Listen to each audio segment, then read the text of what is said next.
Hello සුබ දවසක් යාළුවනේ.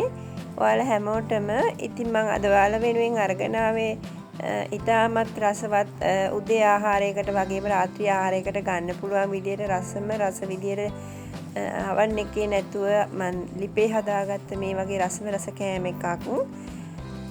ඉතින් වීඩියෝ එකට යන්න කලින් වෙන්න වගේ මම ඔයාලගෙන් ඉතාමත් ආදරෙන් ඉල්ලනවා මගේ වීඩියෝ එක බලලා ලයික් එකක් දාන්න. ඒ වගේම අලුතෙන්ම එකතු වෙන කෙනෙක් ඉන්නවා නම් සබ්ස්ක්‍රයිබ් කරන්න මගේ channel එක. ඒ වගේම bell icon එක ක්ලික් කරලා all කරන්න. එතකොට මම දාන අලුත්ම වීඩියෝ ඔයාලට බලන්න පුළුවන්. ඉතින් මම මේ කෑම එක සඳහා මෙන්න මේ වගේ මැරෝ වට්ටක්ක නැත්නම් ඩුබායි වට්ටක්ක කියන වර්ගය තමයි පාවිච්චි කරන්නේ. ඒ වගේම ඉදුණු මාළු මිරිස් කරල්, බෙල් පෙපර්, තක්කාලි, ලුණු පාවිච්චි කරනවා. ඒ වගේම මිංචි කොළ, පාස්ලි කොළ ටිකක්, ඒ වගේම බිත්තර 3ක්, චීස් ටිකක් තියෙනවා නම් ගොඩාක්ම හොඳයි. නැතුණත් ප්‍රශ්නයක් නැහැ. ඒ වගේම පප්‍රිකා, ලුණු, ගම්මිරිස්, මිරිස් කුඩු ටිකක් මම පාවිච්චි කරනවා. ඉතින් මම මේ ගත්ත වට්ටක්ක ගෙඩියේ ඇට තියෙන කොටස නැතුව මෙන්න මේ මදේ විතරක් තියෙන කොටස මම මේ වගේ කපාගෙන ඒක හොඳට සුද්ධ කරගන්නවා. ඉතින් වට්ටක්ක ගෙඩියේ පොත්ත අයින් කරලා මේ වගේ කපාගත්ත කොටස මම මේ විදිහට ග්‍රේට් කරගන්නවා. ග්‍රේට් කරගන්නේ ඒක තැම්බෙන්න වැඩි වෙලාවක් යන්නේ ග්‍රේට් කරාට පස්සේ. ඒ වගේම මම ගත්ත මේ ද්‍රව්‍යයන් ටිකත් මෙන්න මේ හැඩයට කොටුවට මම කපා ගත්තා. බෙල් පෙපර් මේ තියෙන්නේ ඒ ටික, ඉදුණු මාළු මිරිස්, බීලුණු, තක්කාලි, මිංචි කොළ, පාස්ලි කොළ ටිකත්, ඒ වගේම තක්කාලි, මාළු මිරිස්, බෙල් පෙපර් මම මේ විදිහට ටිකක් කපා ගත්තා උඩින් සරස ගන්න. ඊට පස්සේ මම ගත්ත බිත්තර 3 මේ වගේ බෝල් එකකට කඩලා දාගන්නවා. බිත්තර විතරක් දාලා වුණත් මේ කෑම එක හදාගන්න පුළුවන්. චීස් තියෙන අය පාවිච්චි කරන්න නැතුණා කියලා ප්‍රශ්නයක් වෙන්නේ නැහැ. ඉතින් ඊට පස්සේ මම මේ ටික හොඳට ගැරොප්පෙන් බීට් කරගෙන ගත්ත ගම්මිරිස් කුඩු තේ හැඳි එකයි, මිරිස් කුඩු තේ හැඳි කාලක් විතර දාගත්තා. ඒකටම ලුණු තේ හැඳි භාගයක් වගේ දාගත්තේ. ඊට පස්සේ පප්‍රිකා පවුඩර් තේ හැඳි කාලක් වගේ මම පාවිච්චි කරනවා. පප්‍රිකා තියෙන කෙනෙක් පාවිච්චි කරන්න. නැති වුණත් රසය අඩුවක් වෙන්නේ නැහැ. ඊට පස්සේ මේ ටිකත් හොඳට බිත්තර එක්ක හොඳට මෙන්න මේ විදිහට මිශ්‍ර කරගන්නවා. මිශ්‍ර කරලා වීලා මම කපාගත්තේ ඉදුණු මාළු මිරිස්, බීලුණු, තක්කාලි, බෙල් පෙපර්, පාස්ලි, මිංචි කොළ ටිකක් දාලා හොඳට මේ ටික දැන් මිශ්‍ර කරනවා. මිශ්‍ර කරලා ඒ ටිකටම අපි ග්‍රේට් කරගත්ත වට්ටක්ක ටික මෙන්න මේ විදිහට දානවා. මම මෙතෙන්දි වට්ටක්ක ග්‍රෑම් 250ක් විතර තමයි පාවිච්චි කරේ. දැන් මේ ටික හොඳට මිශ්‍ර කරලා අපි ලුණු පොඩ්ඩක් බලලා තමයි බේක් කරගන්න ඕනි. ඊට පස්සේ මම මේ වගේ කේක් හදන තැටියක තමයි මම මේක බේක් කරගන්නේ. ඉතින් මේ තැටිය අඟල් 7ක් විතර පළලයි, අඟලක් විතර උසයි.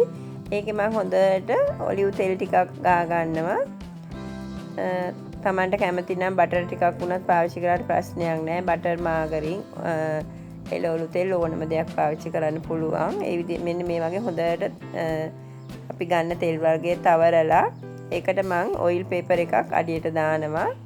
ඔයිල් පේපර් එක දාලත් නැවතත් ඔලිව් තෙල් ටිකක් මේ විදිහට දාලා නැවත මේ විදිහට ගා ගන්නවා. ඊට පස්සේ තමයි අපි හදාගත්ත මිශ්‍රණය මේ බේක් කරන තැටියට දාගන්නේ. ඉතින් යාළුවනේ මම මේ කරන පියවර අනුව ඔයාලත් කරන්න.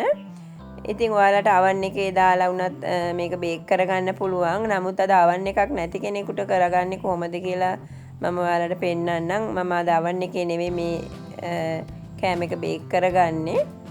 ඉතින් මම කපාගත්ත මෙන්න මේ තක්කාලි පෙති, ඉදුණු මාළු මිරිස්, බෙල් පෙපර් ටික දාලා උඩින් ලස්සනට හරි ගස්සලා ඊට උඩින් මම ගත්ත චීස් ටික දානවා.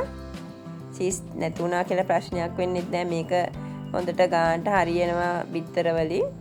ඉතින් ඊට පස්සේ මම හදාගත්ත කෑම එක මෙන්න මේ විදිහට තමයි බේක් කරගන්නේ.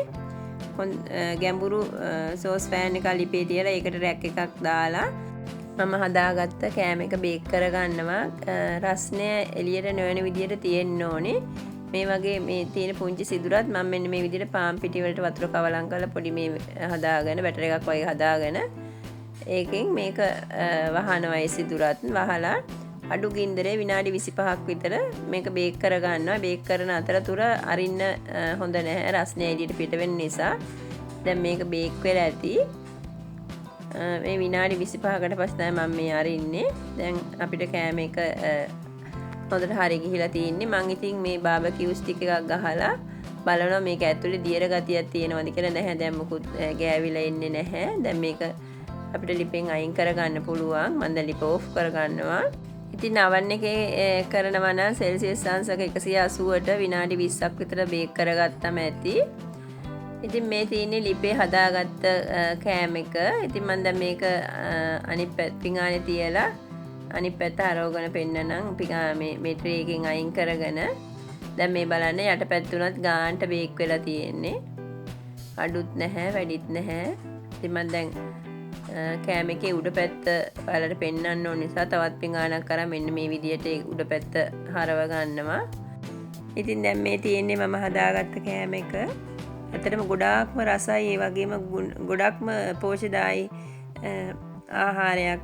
රාත්‍රී ආහාර වේලකට උදේ ආහාර වේලකට ගන්න ගොඩාක්ම සුදුසුයි. ඉතින් ඇත්තට මම මේක හැදුවේ වට්ටක කන්න ගොඩක් පුංචි ළමයි වුණත් අකමැති. දැන් මේ වගේ කෑමක් පුංචි ළමයින්ට දුන්නාම එයාලා ඉතාමත්ම ආසාවෙන් කනවා. ඉතින් ඔයාලත් හදලා බලන්න. අවන් අවශ්‍ය වෙන්නේත් නැහැ. දර ලිපක වුණත් ගෑස් ලිපක වුණත් මේක හදාගන්න පුළුවන්.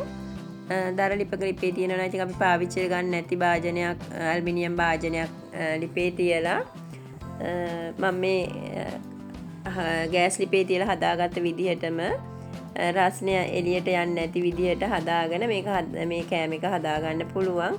ඉතින් මේ උණුවෙම තමයි මේ කෑම එක ආහාරයට ගන්න පුළුවන්. මම මේ රස්නෙම තමයි ඔයාලට කපලා පෙන්නුවේ. ඉතින් රාත්‍රී ආහාර වේලකට මේ වගේ හදාගන්නව නම් ඉතාමත් පහසුයි.